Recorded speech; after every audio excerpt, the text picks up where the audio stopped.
Hi guys, how's it going? So today I'm going to go through the lateral raise. This is for everyone who has got this obviously on their programme. At some point you're going to have this on your programme, I'm sure.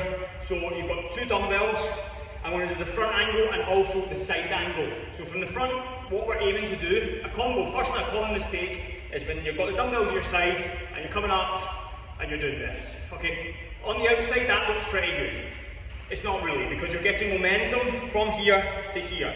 What you ideally want to do is starting position is here. From here, you then go up, pause for a second, down, back to this position.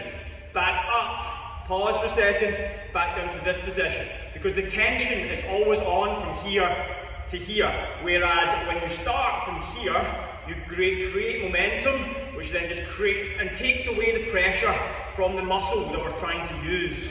Which the muscle that we're trying to use is in here.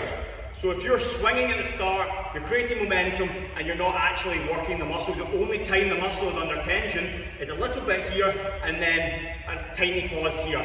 And that is why what we do is we keep the dumbbells here, come up, pause, come back down, and you've got the tension on the right muscle consistently, constant on the muscle throughout the repetitions.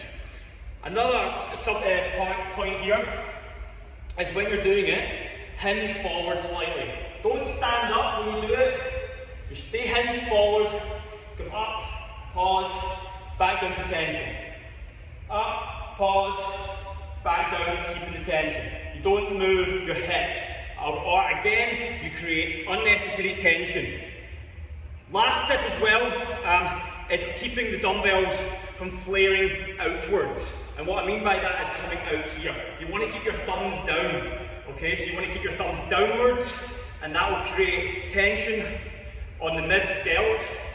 So you're keeping the tension down. Whereas when you turn your hands out and you end up in this position, where the hands come outwards, you end up just working the back of your back. And again, not really working the correct muscles. You want to keep the thumbs down throughout the motion as well.